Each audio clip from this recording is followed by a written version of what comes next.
नमस्कार।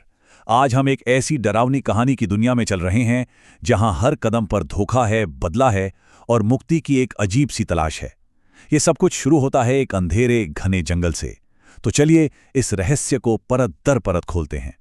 कहानी की शुरुआत ही एक ऐसी रात से होती है जहां हवा में, जानते हैं, एक अजीब सी खामोशी है। वो वाली खामोशी जिसमें दूर दूर तक कोई आवाज नहीं आती।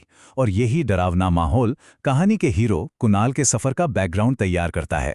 तो कहानी का हीरो है कुणाल, एक 26 साल का नौजवान जो शहर की भाग दौड़ से थक कर अपने गांव वापस जा रहा है। पर उसे क्या पता था कि ये घर वापसी असल में कई बुरे संकेतों से भरी एक भयानक यात्रा की बस शुरुआत है।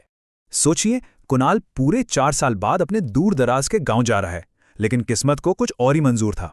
होता क्या है कि घने अंधेरे जंगल के बीचों बीच उसकी बस खराब हो जाती है और तभी बस में एक बुजुर्ग आते हैं और एक बहरूपिया के खतरे से सबको आगाह करते हैं। पर उनकी नजर ना कुणाल पे टिक जाती है और वो उसे हनुमान जी का एक ताबीज थमा देते हैं, आस्था और सुरक्षा का प्रतीक। वो बुजुर्ग कुणाल को एक ऐसी चेतावनी देते हैं जो सच में रूह कपा देती है। वो कहते हैं, बेटा, सबसे पहले खतरा तेरे ही पास आएगा। इसकी सबसे ज्यादा जरूरत तुझे ही पड़ेगी। अब ये ताबीज सिर्फ एक धागा नहीं रहा, ये उसकी जान बचाने वाली ढाल बनने वाला था। अब बस तो कुणाल को एक बिल्कुल सुनसान स्टेशन पर छोड़ देती है और यहां से उसे अपने घर पहुंचने के लिए जंगल के बीच से 3 किलोमीटर का भयानक सफर पैदल तय करना है। यहीं से असली खौफ की शुरुआत होती है।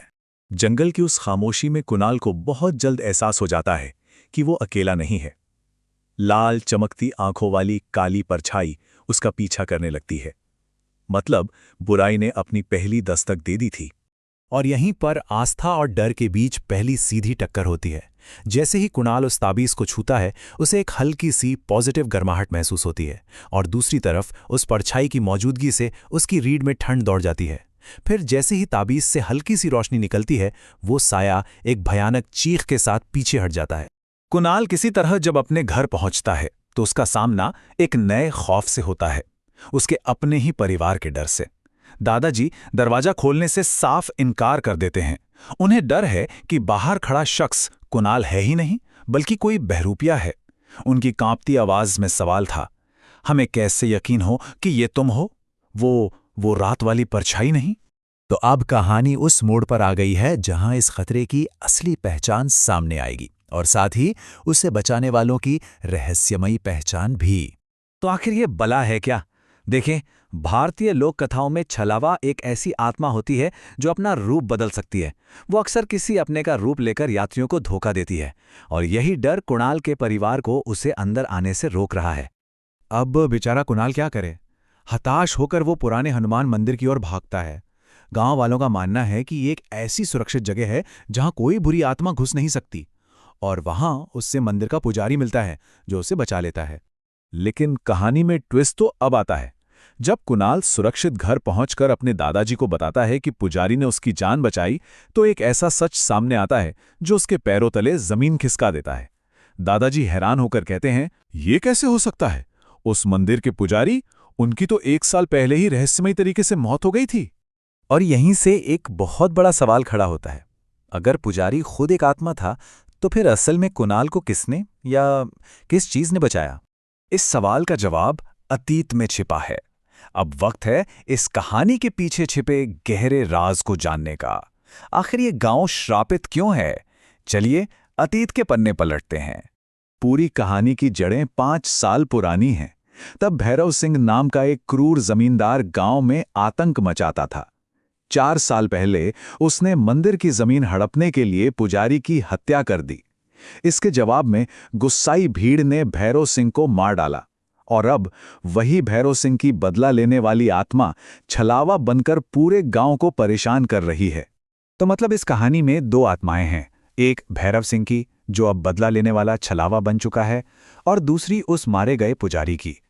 वो भी एक बेचैन आत्मा है, लेकिन वो अपने और गांव के लिए मुक्ति चाहता है। और यही पुजारी की आत्मा कुणाल का मार्गदर्शन कर रही थी। अब जब सारी सच्चाई कुणाल के सामने आ चुकी है, तो वो सिर्फ अपनी जान बचाने के लिए नहीं, बल्कि पूरे गांव को इस श्राप से आजाद कराने का फैसला करता है।